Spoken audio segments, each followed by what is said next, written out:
열왕기상 10장입니다. 열왕기상 10장 1절에서 13절까지인데요. 우리 이수 집사님 첫 단락 1절에서 5절까지 읽어주시면 우리 나머지 같이 읽도록 하겠습니다.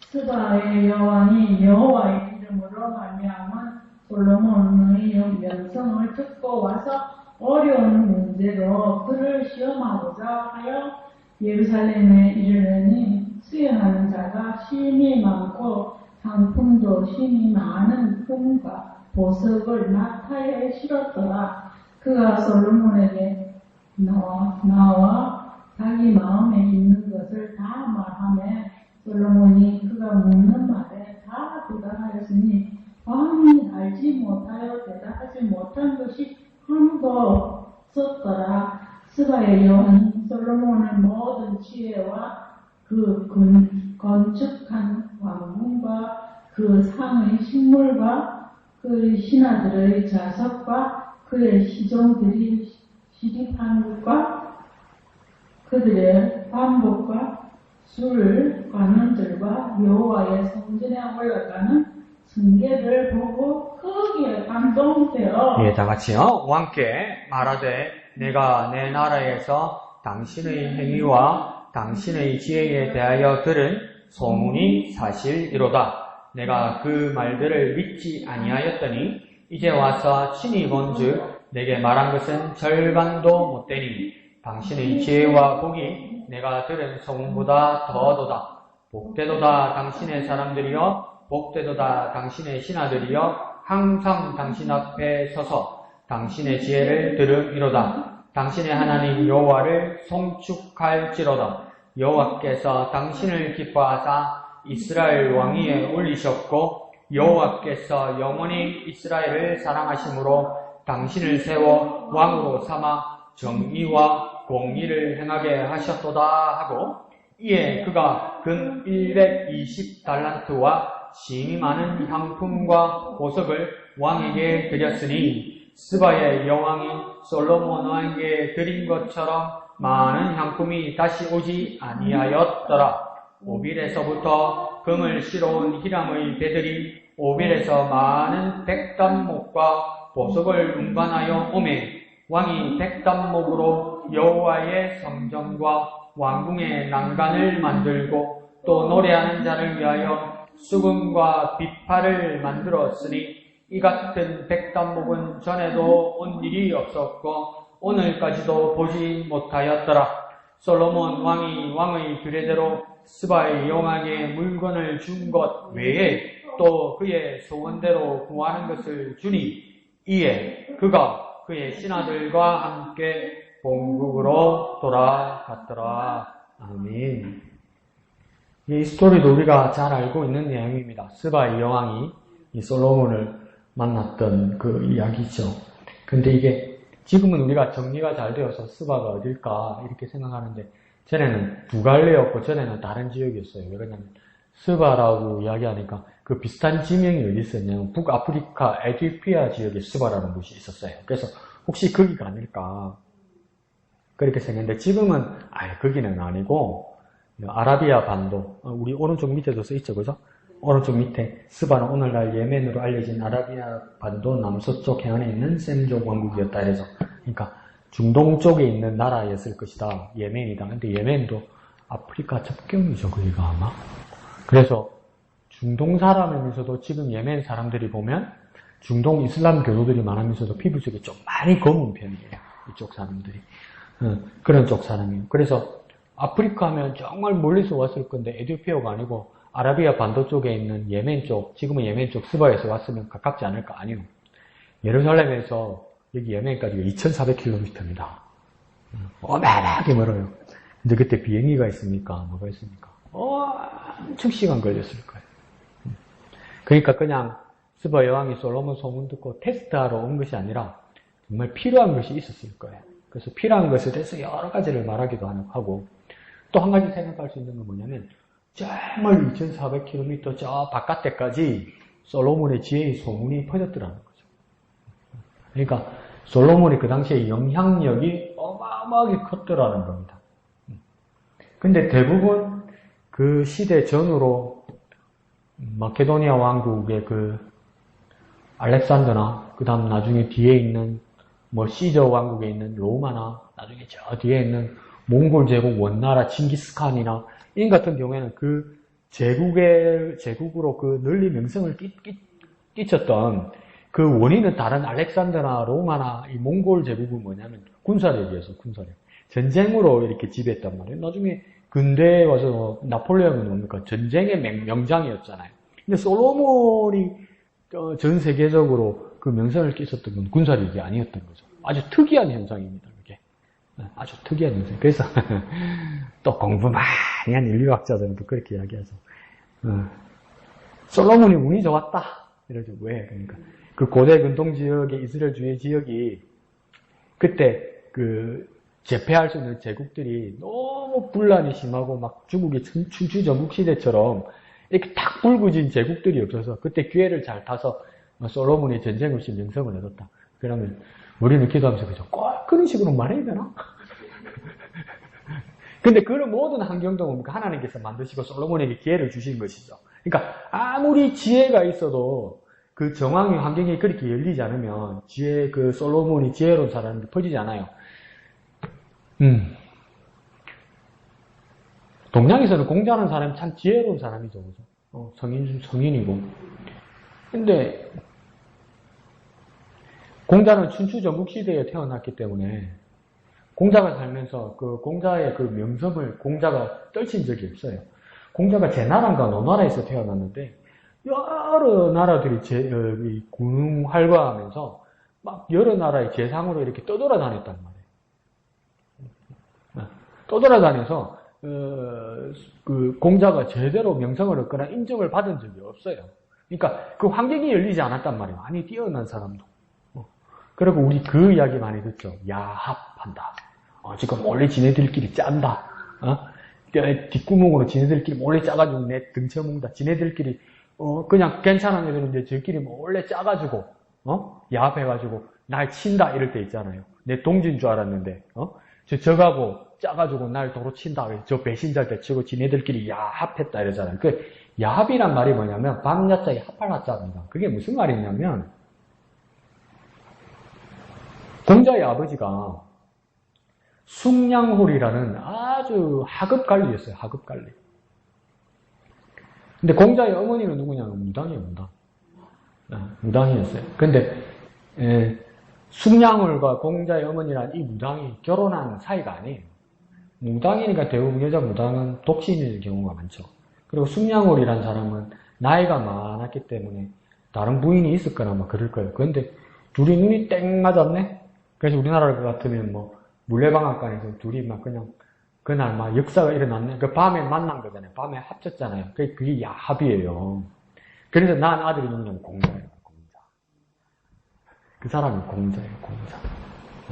그러니까 그게 우습다는 게 아니고 그 사람이 출생을 천출이라고 말하는 것이 아니라 그럼에도 불구하고 그 야합 가운데서 태어난 사람에도 불구하고 아주 뛰어난 사람이었어요. 근데 아주 뛰어난 사람인데도 뭡니까? 그 시대에 죽을 때까지 인정을 받지 못했어요. 왜? 환경이 열리지 않으니까. 근데 솔로몬 같은 경우에는 아버지 다윗이 그 전쟁으로 하나님께서 그렇게 안 좋은 뜻으로 말씀하실 것 같지는 않아요. 다윗 네가 그 성전을 짓지 못하는 이유 중에 하나가 그러니까 네 손에 피를 많이 묻혀서 그렇다. 전쟁을 많이 일으켜서 그렇다. 이렇게 말하기도 하지만 다윗이 그 털을 닦은 거죠.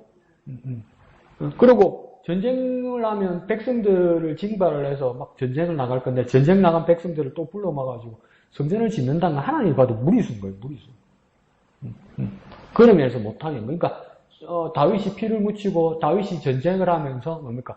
평화의 시기를 만들어 놓고 그 뒤를 이어받아서 뭔가 솔로몬이 성전도 짓고 그다음 그 지혜를 온 땅에 이렇게 펼칠 수 있었던 거죠. 그러니까 그 환경들을 모시니까 하나님께서 여신 거지. 하나님께서. 그러니까 우리가 아무리 뭐 타고나기를 우리가 재능이 있거나 타고나기를 막 내가 뭐가 있거나 이래서 내가 뭘 하려고 그래도 환경이 열리지 않을 때가 있단 말이에요. 그 세상 사람들은 환경이 열리지 못하거나 때를 잘못 탔거나 사람을 잘못 만나서 참 슬프다. 저 사람 안 됐다. 이렇게 말할 수도 있지만 우리에게는 뭐 어떤 기대와 어떤 소망과 어떤 기도가 있어야 되는 어떤 겸손이 있어야 되냐면 하나님은 나를 들어서 하나님의 때에 쓰실 거라는 거, 하나님께서 환경을 여실 거라는 그 기대와 기도와 기다림과 인내가 있어야 되는 거죠. 완전 다른 거예요, 이게. 똑같이 보여도 그 해석이 완전 달라지는 거예요. 그래서 어떤 사람은 때를 잘 탔다, 운이 좋았다, 이렇게 결론을 내리는데, 우리에게는 뭡니까? 하나님께서 이 환경을 여셔서 보여주셨다. 이렇게 해야 되는 거죠. 그러니까 솔로몬에게 그런, 하나님께서 여신 환경이 있었다는 겁니다.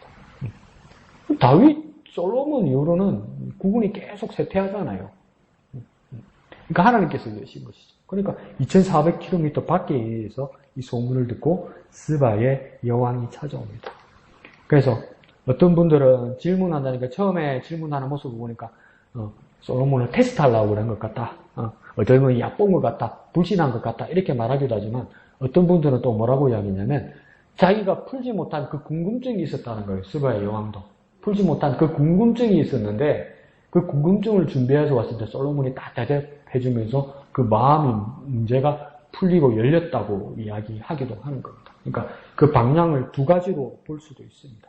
그리고 마지막 부분, 우리 세 번째 단락에 보면 10절부터 마지막까지 보면 막 영광과 영화로움, 막 이렇게 이것도 조공이라고 해야 되나요? 하여튼 뭐 상품, 뭐 선물 이런 거 어마어마하게 받아서 이 우리는 받은 적이 없더라 이렇게 이야기하잖아. 그만큼 솔로몬이 명성이 있고 그 영광스러움이다 이렇게 말하는 사람도 있고 어떨 때는 또 부정적으로 보는 사람들 입장에서는 뭐냐면 이만큼 없었다는 건 뭐냐면 이 솔로몬 때를 기점으로 가장 피크를 이루다가 이제 벌써 국군이 쇠퇴한다는 거죠.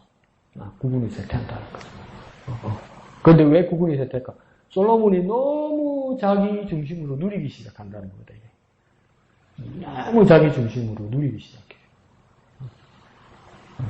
그러니까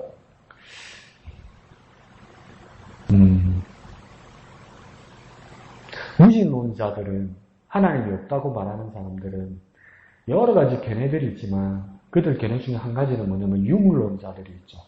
그러니까 종교인들이나 그리스도인들은 유물론자와 다르게 유심론자들입니다. 마음 심자를 써서. 근데 우리는 더 나가서 그 마음을 넘어서 영혼까지 있다고 믿는 사람들이죠. 근데 유물론자들은 뭐냐면 그 마음이 어디 있고 영혼이 어디 있냔 말이에요. 그거 없고 그냥 물질로부터 내 몸으로부터 그냥 느껴지는 것 뿐이라고 그렇게 이야기하는 사람이 유물론자들이죠. 근데 어제 아침에 새벽 아침 6시 뉴스가 시작하기 전에 TV를 한 10분 전에 이렇게 내가 켰던 것 같아요. 그러다가 이제 뉴스를 시작하기 전에 뭘까요? 공익 광고도 아니고 뭘까요? 그런 걸 하는데 신경정신과 의사가 한 5분을 이야기를 하더라고요. 5분을 이야기하는데 우리는 아직도 그게 이해가 안 가잖아요. 왜 내 마음의 문제나 생각의 문제를 왜 의사가 감당을 할까? 의사는 째고 붙이고 맞추고 나수고 이러는 거잖아요. 장기. 그런데 왜 어느 순간에 세월이 지나면서 신경정신과라는 의사가 있었을까? 신경정신과 의사는 청진기도 안 되는 것 같고 수술도 안 하는 것 같고 아까진게 다 안 발라주는 것 같잖아요. 근데 상담하면서 막 치료하잖아요. 이걸 왜 의사가 이 자리에 침범했을까? 그냥 상담이라도 하는 거면 몰라도 심리 상담가만 있으면 되지 않을까? 우리 이렇게 생각할 수 있었는데 의사의 영역으로 들었단 말이죠. 그게 왜 그럴까? 신경정신과 의사가 어제 이야기를 하면서 뭐라냐면 현대인들에게 정신에게 가장 영향을 주는 이유 중에 하나는 그러니까 스트레스죠. 스트레스를 다스리지 못하다가 스트레스가 과도하게 쌓일 때. 근데 그분은 이제 우리가 일상을 살면서 스트레스를 어떻게 잘 이렇게 다룰 수 있을까 이럴 때 그냥 아주 추상적으로 이야기하지만 그 이야기를 하더라고요. 마음 챙김이 필요하다. 우리 일상에서 마음 챙김이라는 그 순간이 없고 그 시간이 없으면 스트레스가 극도로 쌓이게 된다. 근데 스트레스가 쌓이면 이건 정신적인 문제잖아요. 그죠? 근데 신경정신과 의사가 필요한 이유가 있더만요. 스트레스가 극도에 쌓이게 되면 몸이 아프대요. 그냥. 몸이 아프대. 실질적으로 몸이 아프대. 머리도 아프고 팔다리도 아프고 장기가 고장이 나기도 하고 혈관 질환이 오기도 하고 심장 질환이 오기도 하고 암이 생기기도 하고 그게 스트레스부터 오는 거래요. 근데 이걸 신경정신과 의사 입장에서는 뭐라고 말하냐면 마음 챙김으로 시작하면 이걸 많이 다스리고 많이 극복할 수 있다는 거예요. 그래서 마음 챙김이라는 게 막연한 소리잖아요. 마음 챙김은 어떻게 하는 거지? 그 시간을 두라고 이야기하더라고. 시간을. 멈추는 시간을 주는 것이 마음 챙김의 방법이라는 거. 잠시 멈추는 거 진짜 어려워요, 여러분. 기도도 안 하고 가만히 서강대학의 철학과의 강영한 교수라고 계신데요. 그 강영한 교수는 철학만 가르친 것이 아니고 나중에 고신대학교 이사장도 하셨고 미국 칼빈 대학교 총장도 하셨어요. 그분이 신학도 많이 하셨기 때문에. 근데 서강대학교에서 학생들을 가르치면서 마지막 수업에서 전부 눈을 감고 조용히 있으라고 그랬어요. 조용히 있다가 그 다음 눈을 뜨라고 그랬거든요. 그러니까 눈을 턱 뜨니까 얼마나 시간이 지난 것 같냐 학생들한테 물어보니까 어마어마하게 시간이 흐른 것 같아요. 조용히 가만히 있었으니까. 근데 강영한 교수가 뭐냐면 30초밖에 안 흘렀다는 거예요. 근데 그걸 지루해하는 거예요. 가만히 있는 걸 못 해봤으니까. 그러니까 이 멈춤의 시간이 엄청 필요하다는 거예요. 멈춤의 시간. 그러니까 우리 그거 힘들어요. 조용한 멈춤의 시간. 그러니까 의사가 나중에 마지막 방법을 뭐라고 이야기하냐면 밥 먹을 때 제발 천천히 먹으라는 거. 제발 천천히 먹으라는 거. 제발 천천히 먹으면서 밥을 씹으면서 밥 맛도 느끼고 반찬을 먹으면서 반찬의 그 맛도 느끼고 국을 먹으면서 국 맛도 느끼고 그것 하는 것만 해도 마음 챙김이 가능하다는 거예요. 제가 왜 그 이야기를 하냐면 유불론자들은 마음이 없다고 말한다고 해서 그냥 아무것도 없고 흙으로 돌아가고 그냥 살이 없으시면 안 된다는 것이 아니라 내 마음이 유물론자들은 뭘로 심하냐면 내 몸으로부터 마음이란 영혼이란 관념이 시작된다. 이렇게 말하는 거예요. 사실은. 없다는 뜻이 아니고. 그냥 몸만 있고 없다면 그게 뭐 마네킹이고 좀비 아닙니까? 좀비.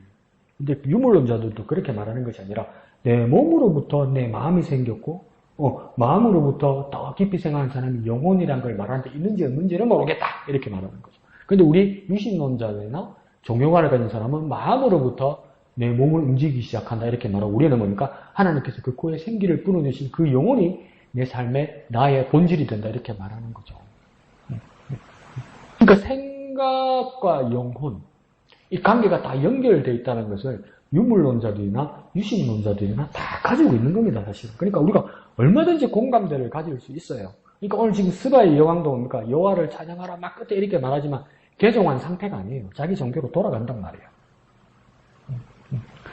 그러면 하나님은 믿으니 예수는 안 믿으니까 지구하고는 내하고는 이렇게 살아야 되느냐. 그러면 그들과의 공감대를 가지고 내가 하나님을 신앙하고 하나님의 믿음을 가지고 내가 하나님을 경외하는 사람으로서 내가 그들에게 영향을 끼치는 사람이 되느냐. 솔로몬은 후자의 사람이 되었다는 거죠. 그리고 뭐 어떤 걸 물어보고 말할 때 충분히 말할 수 있는 사람이 되었다는 거예요. 물어보는 거 다 말했다고 이야기잖아요. 다 대답했다고 이야기하잖아요. 뭘 물어볼지 모르잖아요. 근데 다 대답했다고 그러잖아요. 근데 여러분 뉴스를 보거나 간혹 뉴스를 보거나 지금도 뭐 장관 후보자 3명 청문회 하고 있잖아요. 그 야당 국회의원이 뭐 물어볼지 모르잖아요. 그래서 옛날에 유모 장관이 가르쳐 준 거 있어요. 장관 후보자 청문회 할 때는 눈 똑바로 뜨고 또박또박 대답하면 안 된다고. 그러면 야당 국회의원이 저 싸가지 없는 놈 이래 돼요. 그러니까 어떻게 하냐면 어버버 이러면서 멍청한 척해 잘 넘어간대요. 근데 그 국회의원이나 똑똑하다고 대답 잘하는 사람들 있잖아요. 근데 항상 대답 잘하지 않아요. 뭐라고 말하는데 저와 여러분이 지식이 없어도 가만 들어보면 지금 지가 대답하는데 뭐가 뭔지 모르고 대답하는 경우 있어요. 그죠? 말을 하는데 지금 정신이 지금 딴 데로 날아가는 거 막 느끼실 때 있죠. 지금 지가 뭘 말하는지. 그러니까 요한복음에서 요한이 참 짓궂어요. 성경 가만히 보면요. 요한복음에서 요한이 참 짓궂어요. 특별히 나는 제가 느낄 때는 누구한테 참 짓궂냐면 베드로한테 엄청 짓궂어요. 근데 한번 살펴보세요. 왜 그러냐면 막 초막셋을 짓때 하나는 주를 위하여 하나는 모세 엘리야라 이럴 때 그 해석을 붙여요. 요한은 이는 저가 무슨 벌을 하는지 저가 알지 못하더라 이리 써놨어요. 이게 뭔 말이냐면 베드로가 말을 유창하게 주님한테 말하는데 지금 무슨 뜻인지 모르고 말한다 이래요. 그걸 요한이 해석을 붙여놓은 거예요. 그게. 그리고 또 뭡니까 마지막 장에서 바닷가에서 요한의 아들 시몬아 네가 나를 사랑하냐 베드로에게 물어보잖아요. 굳이 그거 3번 물어봐요. 다 대답하고, 그 다음, 그러니까 베드로가 물어보잖아요, 예수님한테. 저자는 앞으로 어떻게 되겠습니까? 그 저자가 누구였습니까? 요한이었어. 그 요한이 그 밑에다 뭐로 적어놨습니까? 예수님의 대답을 아주 명확하게 적어놨죠. 내가 다시 올 때까지 저가 살아있는데 그게 니하고 뭔 상관이냐 이래놨잖아. 그 예수님 말처럼 적어놨죠. 예수님 말씀은 맞죠? 그 요한의 감정이 실려있어요, 그게. 맞죠? 짓궂어요. 근데 요한이 그 변호사님이나 그런 데서 이야기한 거 보면 베드로의 상태를 물어보고 지가 뭘 말하는지 모르고 지금 막 흥분해가 말하는 거예요. 우리도 가만히 생각해 보세요. 우리가 말하는 게 뭔지 모르고 우리가 막 흥분해서 말할 때 있죠. 근데 집 와서 막 창피하죠. 내가 왜 그렇게 말했지? 이러면서. 근데 솔로몬은 스바 예언이 질문했을 때 그래 한 적이 한 번도 없단 말이에요. 뭐라고 물었는지 정확하게 알고 그 의도도 정확하게 알고 그래서 이 사람이 답이 필요한 게 뭔지 정확하게 해서 하나도 빠짐없이 다 말해줬다는 거예요. 송준 집사 오빠가 뭐 진해 고등학교에서 전교 1등 했다면서요. 그러고 대학 시험을 쳤는데 서울대학도 되고 연세대학도 됐대요. 이과대학을. 근데 서울대학이 제시하는 것보다 연세대가 이과대학이 제시하는 게 더 좋아서 연세대학을 갔대요. 연세대에서 제시한 건 뭐냐면 이 학생을 놓치기 싫어서 졸업할 때까지 전액 장학금을 주겠다. 그래서 연세대학을 간 거래요. 지 오빠 되게 잘하는데? 자, 근데 이 1등급 되는 사람들 있잖아요. 대학생 서울대학 가거나 이런 사람들 보면 저 같은 사람하고 시험 문제를 푸는 수준이 다르대요. 저는 뭐냐면, 저와 여러분은 뭐냐면, 이게 답이 뭘까? 답을 찾잖아요. 근데 1등급이나 저 상위 1%에 들어가는 학생들은 출제자의 의도를 안 돼요. 읽으면. 출제자의 의도를 안 돼요. 그래서 그 마음하고 같아진대요. 그래서 틀리는 게 없대요. 그러니까 참 옛날 이야기 자꾸 하네요. 왜 진해고등학교 길 건너에 삼신약국이라고 옛날에 있었잖아요. 네. 그 삼신약국 아들이 진해고등학교 전교 1등을 했어요. 근데 그 아들이 하루는 정신 상태가 너무 안 좋아가지고 그러잖아요. 머리 좋은 사람도 한 번씩 이상해진다고 그러잖아요. 그 약간 조현 현상이 있었어요. 그래가지고 그 집안에서 안 돼서 그 대광사에다가 애를 보냈어요. 고3인데 한 석 달 있다가 절에 한 석 달 있다가 다시 학교 왔어요. 학교 왔는데 그 다음 날이 모의고사 치는 날이었어요. 또 1등해. 절에 가만히 앉아있었는데 또 1등해. 그 왜 그러냐면 시험 문제를 보면 우리하고 수준이 다른 거예요. 그냥 이렇게 쏙 보이는 거예요. 그러니까 솔로몬의 지혜가 뭐냐면 쓰고 여하면 막 준비해오고 막 함장을 파고 막 궁금증도 있고 막 반 의심하고 반 기대도 있고 막 이랬는데 뭡니까? 솔로몬은 뭡니까? 그 질문한 사람의 의도와 그 마음 상태와 그 진심이 무엇이어서 그렇기 때문에 내가 뭘 대답해야 될지를 다 안단 말이에요. 그러니까 전무후무한 사람이죠. 전무후무한 사람. 그러니까 이거는 타고난 재능도 아니고 노력도 아니죠. 뭡니까? 하나님께서 주신 것이죠. 하나님께서 주신 것이죠. 그러니까 우리도 가만히 생각해 보십시오. 그럼 나는 왜 그런 지혜가 없나? 그것보다도 더 가만히 생각해 보십시오. 내가 주님으로부터 생명을 얻었잖아요. 내가 예수님으로 말미암아 내가 구원 얻고 하나님의 자녀가 됐잖아요. 그걸 어떻게 노력해서 얻을래요? 그거 어떻게 누구 빼기나 누구 줄 따라서 어떻게 그걸 얻을래요? 가만히 생각해봐도 내가 어떻게 구원받고 하나님의 자녀가 되는지 신기하잖아요. 솔로몬보다도 더 큰 은혜를 우리가 받은 거예요, 여러분. 아무리 생각해도 내가 받을 자격도 없고 건덕지도 없고 줄도 없고 가문도 뭐 그렇지 않고 자꾸 누가 물어보더라고. 목사님 생일이 언제거든요?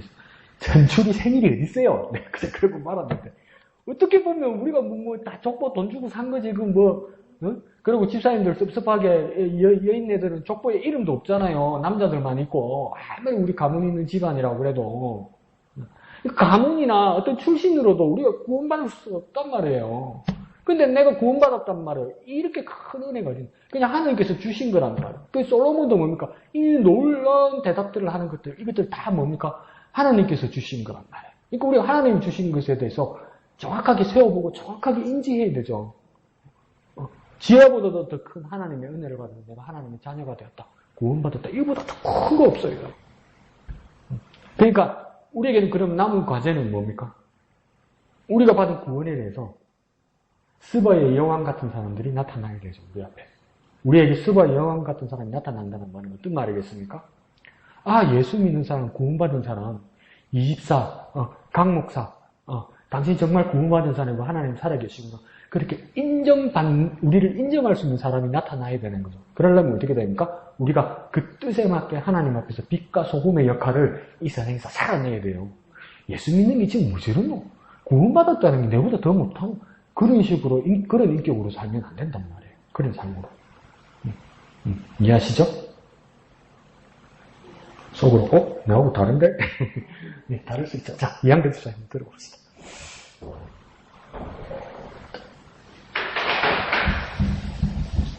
네, 저는 6절에서 9절 말씀으로 이렇게 함께 말하되 내가 내 나라의 당신의 행위와 당신의 지혜에 대하여 들은 소문이 사실이로다. 내가 그 말들을 믿지 아니하였더니 이제 와서 친히 본즉 내게 말한 것을 절반도 못되니 당신의 지혜와 복이 내게 들은 소문보다 더하도다. 복되도다. 당신의 사람들이여 복되도다. 당신이 이 신하들이여 항상 당신 앞에 서서 당신의 지혜를 들으리로다. 당신의 하나님 여호와를 송축할지로다. 여호와께서 당신을 기뻐하사 이스라엘 왕을 오르셨고 여호와께서 영원히 이스라엘을 사랑하심으로 당신을 세워 왕으로 삼아 정의와 공의를 행하게 하셨도다. 네. 오늘 이 말씀으로 그래 우리에게도 이제 도전이 되는 이렇게 보면 계속 스바의 왕도 이 명성을 듣고 그죠? 1절에 보면 솔로몬의 명성을 듣고 이렇게 시험하고 관심사를 이렇게 했던 것처럼 우리도 이렇게 있는 곳에서 정말 최선을 다하고 주님의 말씀에 본받으면서 나아갈 수 있는 우리들이 되었으면 하는 거고요. 그래요. 우리가 정말 가만히 있으면 안 되겠다. 그래요. 정말 우리가 좀 더 최선을 다하고 너의 복이 볼 때에 정말 이제 소문을 줄 수 있는 소문이 날 수 있는 이런 그리스도인으로서의 생활과 그리스도인들의 이렇게 좀 더 정의와 공의의 행동을 이렇게 해 나가야 되겠다는 도전의 날이기도 했고요. 정말 이제 추석을 맞이하면서 많은 사람들이 왔다 갔다 하겠지만 정말 조용히 있는 우리가 아니라 정말 그리스도인의 향기를 품을 수 있는 제가 되었으면 하는 것이 도중에 오늘의 생각이었습니다. 네, 감사합니다. 그래서 6절 후반부에 있는 소문을 중심으로 이렇게 이야기가 나왔다 그죠? 그래서 소문이 2400km 밖에 있는 이 예멘 지역, 지금의 예멘 지역, 예루살렘에서 저 멀리까지 퍼졌다는 것이죠. 그러니까 솔로몬이 무엇을 했기 때문에 소문이 거기까지 퍼진 것이겠죠. 근데 이건 좋은 소문이다 그죠? 근데 그 소문에 대해서 들은 것만 가지고는 스바의 왕이 만족을 못한 것이죠. 그래서 소문이 사실이로다 6절에도 끝에 이렇게 하잖아요. 사실을 확인하러 왔다는 겁니다. 그래서 7절에 다시 한번 이야기해요. 내가 믿지 않았다 그죠? 소문은 그냥 내가 들은 거고 간접적인 것이지 그걸로 만족하지 못해서 소문을 믿지 않았더니 그 다음 뭐랍니까? 이제 와서 친히 본즉 이러잖아요. 내가 직접 경험하러 왔다 이 말이죠. 그러니까 그전에는 믿지 않았죠. 그러니까 소문이 있었고 소문이 먼저 도착했고 그러나 그 들은 걸로 만족하지 못하고 그 사실을 확인하러 왔고 다시 한번 실제로서 다시 한번 이야기할 때 그 소문을 진실로 믿지 않았고 진실이라는 걸 믿지 않았고 근데 거기서 안주하지 않고 인지 아닌지 확인한다는 거예요. 그러니까 우리의 삶에서도 못 믿어오면 그냥 내비둬 이러지 말고 못 믿어오면 그래도 소리가 들렸으면 인지 아닌지 확인해야 된다는 거예요. 확인해서 아니면 아닌 거고 맞으면 그 자리에 와서 경험한다는 것도 얼마나 차이가 많이 나는 겁니까? 그러니까 반신반의할 때는 주저앉아 있지 말고 확인해야 된다는 거죠. 여기서도 그래서 뭡니까? 친히 본즉 이렇게 얘기하죠. 그래서 내가 말한 것, 내가 들은 것 절반도 못 된다 이렇게 이야기하죠. 그래서 당신의 지혜와 복이 내가 들은 소문보다 더하도다 이러잖아요. 그래서 여기서 나는 뭐라고 적어놨냐면 진실을 확인했고 팩트를 확인했고 근데 이게 절반도 안 되고 내가 사실보다도 더 큰 사실을 진짜 진실을 발견했다 이러잖아요. 이거 우리말로 뭔지 압니까 이게? 이 여자 뿅 간 겁니다 이거 지금. 이 마음이 뺏겼어요 지금 솔로몬한테. 이 진실을 확인하는 정도가 어디 있고 수치가 어디 있고 계측치가 어디 있습니까? 반은 어디 있고 완전은 어디 있습니까? 완전하다고 더하다고 절반도 안 되고 곱하기 2배라고 이렇게 고백하는 건 뭡니까? 완전 경도된 겁니다. 경도된 거. 사실을 바라보니까. 그래도 우리에게도 목양 공동체의 예배의 모습이 정말 은혜롭다. 거기 가면 정말 주님 살아계신 것 같다. 그 소문을 듣고 사람들이 반신반의하고 올 수 있단 말이에요. 근데 우리가 정말 신령과 진정으로 영과 진리로 예배할 때는 뭡니까? 하나님 앞에 경도되고 하나님 은혜 가운데 차면 그건 벅차고 넘쳐 흐르는 은혜란 말이에요. 소문을 넘어서게 된다는 거죠. 직접 경험하게 되면. 그러니까 우리가 그런 기대치로 하나님 앞에서 믿음 생활하고 예배의 모습으로 살아야 된다는 것이죠.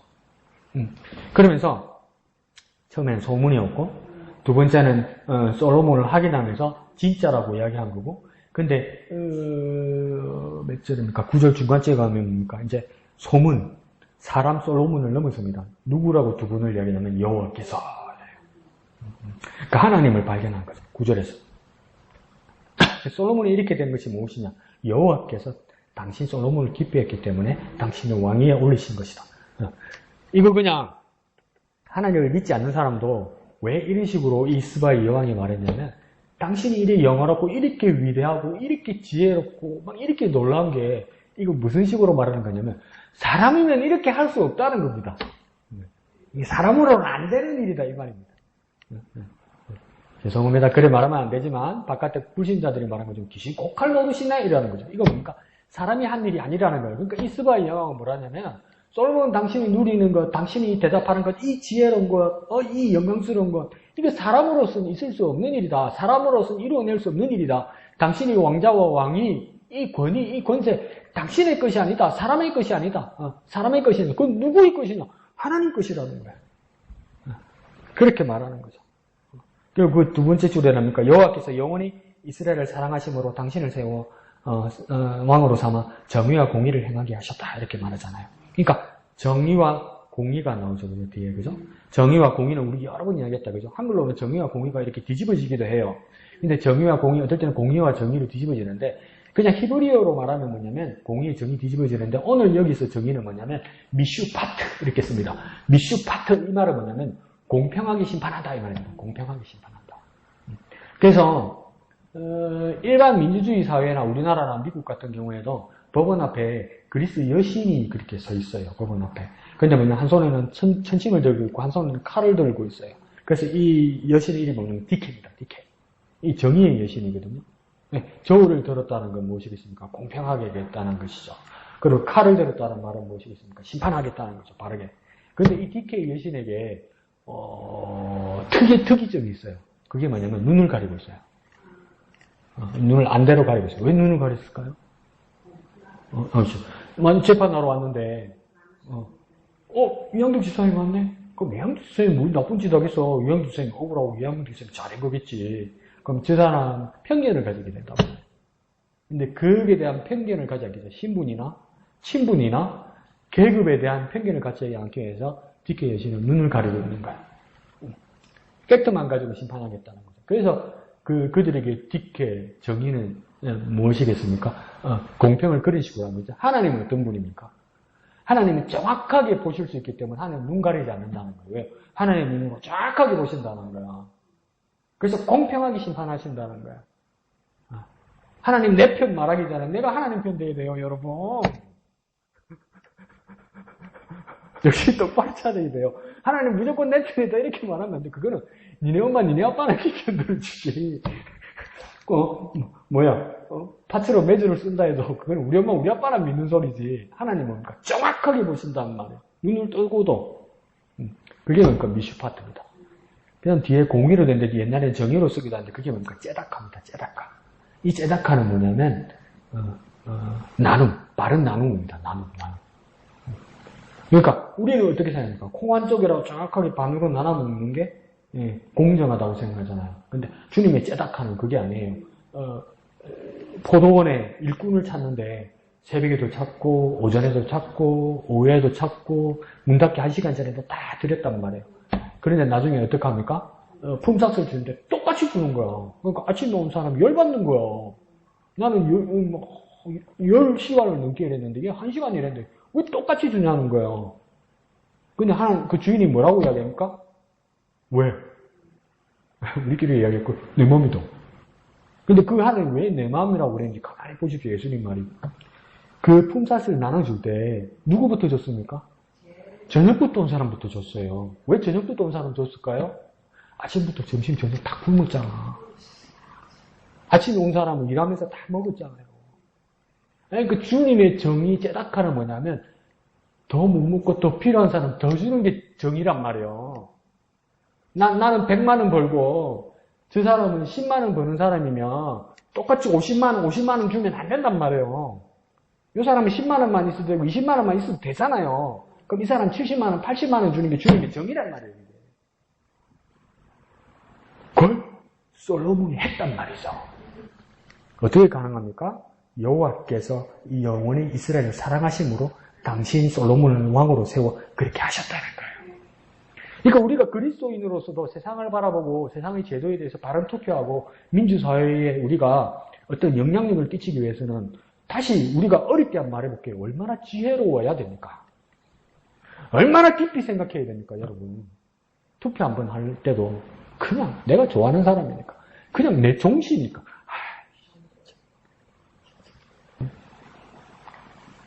젊은 애들 보는 거지만 그 인터넷 넷플릭스라는 그 프로그램 채널에 미국에서 가장 1등을 했던 프로그램이 뭐냐면 드라마도 아니고 영화도 아니고 다큐멘터리예요. 근데 그 내용이 뭐냐면 뎁 앤 허드 이렇게 돼 있어요. 뭐냐면 조니 뎁이라는 남자와 앰버 허드라는 여자가 이혼 소송하는 이야기예요. 이혼 소송. 그걸 3편짜리로 나오는데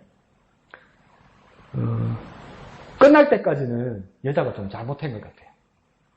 남편이 부자니까 남편을 울고 먹으려고 했던 것 같아요. 돈 빼먹으려고.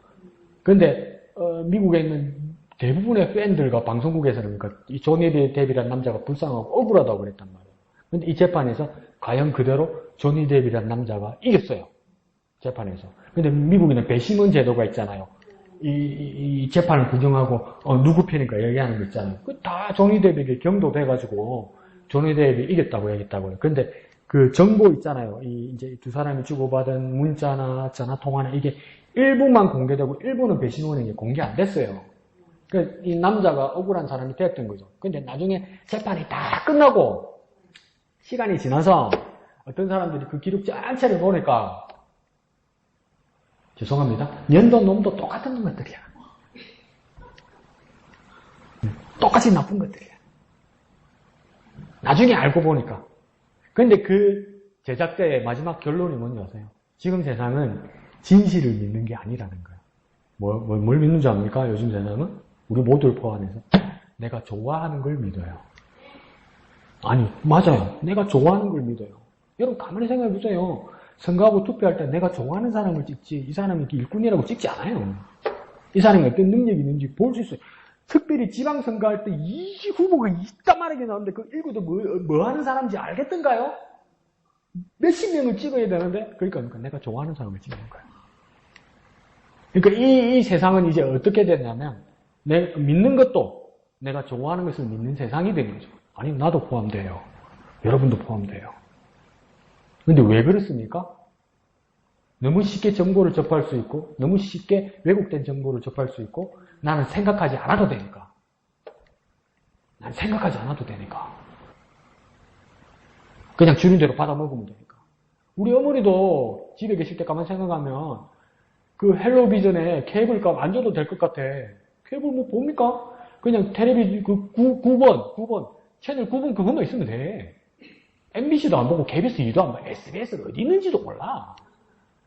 다 할머니, 할아버지들 그렇지 않아요? 9번만 있으면 안 돼요? 9번만?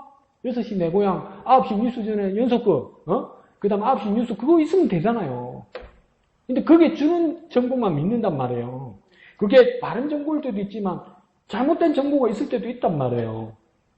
그거와 더불어 우리 그리스도인이면 좀 생각하고 묵상하고 기도하고 하나님 뜻을 묻는 이제 지혜로운 사람이 되어야 돼요. 지혜로운 사람. 내가 좋아하는 것을 믿으면 안 돼요. 우리 하나님 말씀 같은 경우에는 내가 옛날부터 들어왔던 거, 내가 은혜 받았던 거, 그 이상을 벗어나지 않으려고 더 알려고 하지 않으면 뭡니까? 그냥 내가 알고, 이전부터 알고 있던 거, 그리고 내가 좋아하는 거, 그것만 믿게 된단 말이에요. 그럼 큐티가 왜 필요해요? 묵상이 왜 필요해요? 다시 알 필요가 없는데. 그럼 지혜롭지 못한 사람이 되는 거죠. 그 시사하는 바가 커요. 이제 세상은 뭡니까? 좋아하는 것을 믿게 되었다. 내가 좋아하는 거. 그건 지혜로운 건 아니잖아요. 근데 세상은 이제 그렇게 돌아가는 거예요. 근데 우리도 그렇게 쓸려가는 거예요, 잘못하면. 그러니까 우리가 주님 앞에 기도하니까 정말 주님 제가 지혜롭게 하시고 신중하게 하여 주옵소서. 정말 내가 이 험난한 세상에, 이 휘몰아치는 세상에 지혜롭게 하여 주옵소서. 목사님이 지난 주일날 말씀하실 때 그거 얼마나 충격인지 기억 안 나십니까? 말씀을 적용해 주시면서. 하나님은 다수를 원치 않으세요. 하나님 뜻을 따르는 소수만 있으면 돼요. 나중에 신약 성경에서도 뭐라고 해야 합니까? 내가 말세에 믿음을 보겠느냐? 이 말이 무슨 뜻입니까? 무슨 말씀 드릴까요? 믿음 있는 놈, 맨 놈 안 된다 이 말이에요.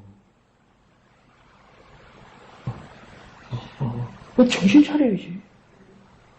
정신 차려야지. 목사님 뭔 말하려고? 더 이상 말 안 해.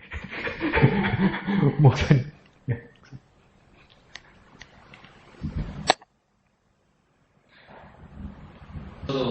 그 8절에 있는 말씀. 예.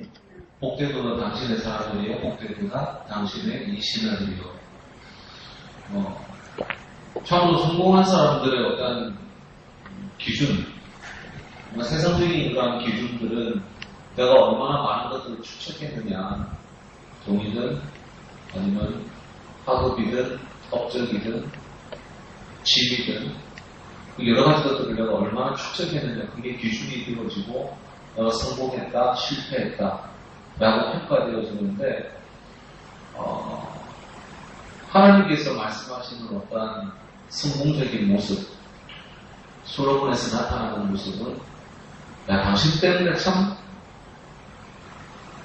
당신의 사람들이 복되고 왕 당신 때문에 당신의 신하들이 복되다 라고 그렇게 표현하는 그런 모습들을, 물론 그 스파의 여왕이 이렇게 얘기하는 거긴 하지만 좀 그게 참 맞는 얘기지 않는가. 요셉 같은 경우도 그가 있던 보디발의 집, 그는 노예로 가 있었지만 그로 말미암아 보디발의 집 복을 받았고, 또 감옥에 가니까 총리가 되어졌어도 감옥 때 그 주변에 많은 나라들이 함께 복을 누리고 있는 모습을 보게 되어지고, 아브라함 같은 경우도 너로 말미암아 열방이 복을 받을 것이다 라고 하는 그런 축복을 창세기 12장에 이렇게 받게 되어지고, 그러니까 하나님의 기준은 내가 얼마나 많이 축적하는가가 아닌 것 같아요. 나로 말미암아 얼마나 많은 사람이, 또 다른 사람이 행복을 느끼고 또 어떤 아플 때 또 위로를 받고 또 그럴 수 있느냐 하는 그런 것들을 이렇게 보여주는 것 같아요. 그래서 나는 정말 이 하나님의 어떤 선한 영향력으로 그 다른 사람에게 어떤 그 복되다라고 얘기할 수 있는 것을 전하는 사람인가, 아니면 나는 중간에서 오염시키는 사람인가, 그것을 한번 생각해 봤습니다. 네. 감사합니다. 그래서, 복이라는, 이 방향이 참, 목사님 말씀대로 들으면, 하나님의 사람들, 그리스도인은 이 복이란 방향이 다른 거다, 그죠? 복은 내가 필요하고 내가 가지고 싶은 것 이렇게 생각하는데 복에서 가장 제 상위에 있는 사람은 나를 넘어선 다른 사람을 향한 것인 거죠. 그러니까 사실은 스바의 여왕이 지금 이스라엘 사람들과 신하들에게 복되다 복되다 당신 복받았다 당신 복받았다고 이야기하는데 복받은 이유는 누구 때문에 복받은 거냐면 솔로몬 때문에 받은 거죠. 그러면 솔로몬을 통해서 이스라엘 백성들과 신하들이 복받았다는 말은 무슨 말이냐면 솔로몬이 자기 복을 챙기지 않았다는 거죠. 솔로몬은 이 복이 신하들과 자기 백성들을 향한 복이었다는 거예요. 그러니까 목사님이 말씀하시는 좀 선한 영향력이라는 것은 타인을 위한 것이죠. 다른 사람을 위한 거죠. 나를 위한 것이 아니라. 그러면 이거 극복할 수 있을 것 같아요. 원칙은 이제. 우리는 다른 종교들과 이전에 한국에서 내려왔던 무속 종교들과는 다르다. 기도를 해도. 왜? 똑같이 우리는 어떻게 생각했습니까? 우리도 하나님 앞에 나와서 기도하고 저 사람들도 자기 불상이나 우상 앞에 가서 신주 단지 앞에서 절하는데 다 복복복복복복복 이런단 말이에요. 우리도 복복복복복복 이런단 말이에요. 근데 저 교회 밖의 사람들이 복복복복 말할 때는 어떤 복입니까? 자기가 필요한 것, 자기에게 채워야 될 복이란 말이에요. 근데 우리 그리스도인들의 복복복복은 뭐냐면 목사님 말씀대로 정신 차려야 되는 거야. 나를 위한 복이 아닌 거예요. 우리 지체들을 위한 복이 돼야 되고 우리 이웃들을 향한 복이 돼야 되고 또 무엇입니까? 심지어 주님께서 말씀하신 대로 우리 원수들을 위한 복이 돼야 돼요. 그렇게 영향력을 끼치는 복이지. 그러니까 오늘 목사님 말씀을 따라 저도 마음 고쳐 먹어야 되는 거예요. 복 주세요, 복 주세요, 복 주세요, 내 복 주세요, 내 복 주세요, 내 복 주세요 이게 아니고 나를 통해서 사람들이 복 받게 해달라고. 솔로몬을 통해서 신하들과 이스라엘 사람들이 복 받는 것처럼 나를 통해서 우리 지체들과 우리 이웃들과 심지어 우리 원수들까지도 복받게 하여 주옵소서. 이게 전혀 다른 차원이죠. 그러니까 어느 순간에 저도 착각하면서 기도하고 알고 있었으면서도 내 욕심 때문에 자꾸 나를 향하는 거죠. 그거 아닌가 봐요. 아닌가 봐요. 근데 자꾸 우리 가만히 내버려두면 내 자신을 바라본다는 거죠. 그래서 어떤 분이 그렇게 설명해서 일리가 있다.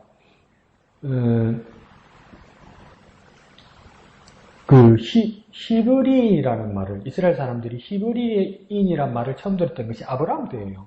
그러니까 아브라함 때인데 이 히브리인이라는 말이 여러 해석들이 있지만 이제 강을 건너온 사람이다. 이 지역에서 이 지역으로 하나님이 약속한 곳으로 건너온 것이다. 완전 이제 하나님이 약속하신 다른 세상을 사는 사람이다. 본토 친척 아비이지 내 출신이나 그런 지에 떠나서 하나님께서 지명하신 땅에서 새로 사는 그 하나님의 백성의 삶이다. 그 뜻도 있는데 어떤 분들은 또 어떤 해석을 하냐면 이 히브리인이라는 뜻이 그 뜻도 있지만 강을 건너서 다른 삶을 말하기도 하지만 핫비루라는 뜻에서 났다 이렇게 말하기도 해요. 이 핫비루는 뭐냐면 죄송합니다. 잡배, 떠돌이, 연고 없는 사람 이런 뜻이에요. 그 말에서 히브리인이 왔다 이렇게 이야기해요. 근데 왜 그러냐면 아브라함의 아버지 데라가 원래는 갈대 우루 지역에 있었단 말이에요. 그러면서 이제 자기가 어느 순간에 서쪽으로 이렇게 위로 해서 서쪽으로 움직이기 시작하는데 그 하란에서 아버지가 죽었단 말이에요. 근데 아브라함만 남았단 말이죠. 그 아브라함이 얼마나 망망했을까요? 이 가운데에서 어떻게 했을까요? 아무것도 모르니까 저 같으면 어떻게 했습니까? 도로 집에 갈까? 이러지 않겠어요? 계속 아버지가 가는 방향으로 저기 가다가 큰일 나는데 그런 생각이 들지 않겠어요? 갈대 우루는 완전 지금으로 말하면 뉴욕 같은 신도시거든요. 뉴욕 같은 대도시거든요. 근데 약속의 땅 가나안은 불모지란 말이에요, 아직. 그러니까 어떻게 갈 마음이 들겠어요? 그때 하나님 나타났으니까 본토 친척 아비집부터 내가 지명한 땅으로 가라 이랬단 말이에요. 근데 이 강을 건너가면 이제 그가 가지고 있는 여권, 신분증, 주민등록증 이게 아무런 의미가 없어지는 거예요. 그러니까 이게 어떤 수준이 되냐면 난민 수준이 되는 거예요. 난민. 가나안 땅에 가면 아무 법적 보호도 못 받고 나를 도와줄 대사관도 없고 이런 상황인 거예요. 지금으로 말하면. 그 정처 없는 떠돌이 삶을 시작했단 말이에요. 근데 하나님이 약속만 보고 여기를 갔단 말이에요. 근데 어느 날 보니까 오후에 그러니까 햇빛이 쨍쨍 쬐는 그날에 이렇게 상소리 나무 안에서 그늘에서 그날 일도 못 하고 딱 쉬는 시간이라서 딱 보니까 어느 세 사람 그 길 지나간단 말이에요. 그 아브라함 그걸 불러서 공개하죠. 그죠? 그를 대접하죠. 그죠? 근데 우리는 그렇게 생겼죠. 세상을 세상을 아브라함 능력 있고 영감 있고 하나님 능력 있어. 하나님이 사자다. 여호와의 사자다. 해서 초청했다고 생각하잖아요. 그분들의 해석은 몰랐다는 거예요. 근데 어떤 마음이 드냐면 아브라함에게 동병상련의 마음이 생겼다. 그 시간에 그 대낮 시간에 이동한다는 게 뭡니까? 저 사람들도 정치 없는 떠돌이라는 거예요. 그러니까 자기의 동병상련의 마음이 생겨서 자기가 도와줬다는 거예요. 자기 심정이 동화되어서. 근데 나중에 만나보니까 그러니까 여호와의 사자였다는 거예요.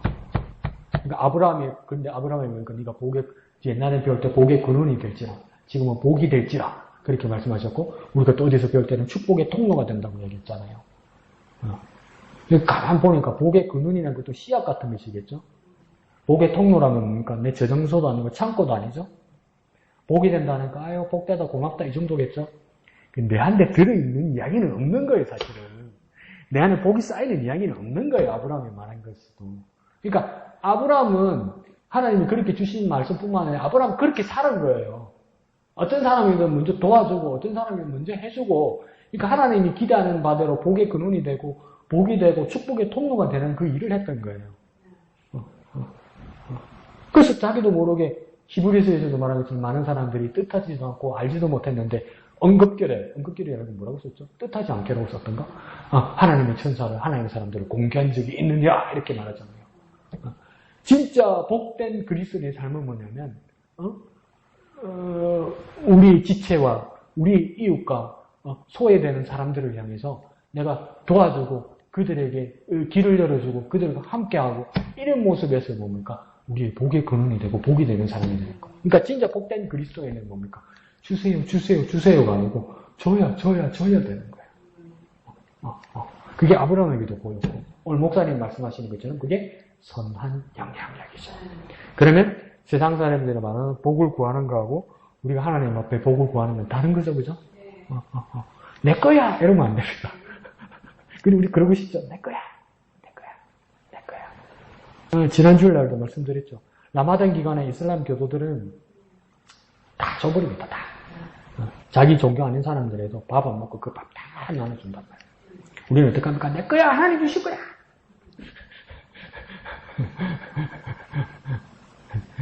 근데 우리 명절을 맞이해서 그게 쉽지는 않을 거예요. 쉽지는. 근데 아주 작은 것부터 하나라도 우리 명절을 맞이해서 소외되는 사람이나 어려움 당하는 사람들, 외로운 사람들에게 그 마음을 전할 수 있는 작은 성이라도 전할 수 있는 그걸 주면 그게 참 그리스도인으로서 진짜 아브라함처럼 복의 근원이 되는 겁니다. 그게 목사님 말씀하시는 선한 영향력이고 하나님의 마음이 그게 전달되는 겁니다. 하나님의 마음이. 가족이 다 같이 모여서 다복하게 지내는 거 정말 감사한 일이죠. 그와 더불어 우리에게 소외되는 누구가 없는가? 그런 사람들에게 따뜻한 말 한마디, 전화 한번, 안 그러면 나눠 먹을 수 있는 음식? 이런 것들을 같이 할 수 있는 거, 정말 귀한 일입니다. 귀한 일입니다. 그것이 선한 영향력이죠. 거기서 우리는 뭡니까? 그리스도의 마음, 그리스도의 사람, 그리스도의 생명을 전할 수 있는 길을 여는 거죠. 그게. 그 통로가 되는 거죠. 그러니까 솔로몬이 다 했는데 복 받은 건 누구입니까? 이스라엘 사람들이고 그 신하들이었죠. 우리에게도 정말 우리 때문에 많은 사람들이 복 받고 많은 사람들이 행복했으면 좋겠습니다. 그러니까 주님이 죽으심으로, 십자가의 죽으심으로 온 인류에게 생명을 주셨잖아요. 믿는 자보다 구원 얻게 하시는 복음을 주셨잖아요. 우리도 그리스도를 담고 이 작은 그리스도의 제자가 되어서 우리의 희생으로 말미암아 다른 사람들이 삶이 되는 그런 복음 전하는 자, 복음의 능력자 되었으면 좋겠습니다. 그렇게 명절을 곧되게 지내시는 저와 여러분 되시기를 예수님 이름으로 축복드립니다. 다 같이 찬송하신 후에 기도하고 마치도록 하겠습니다.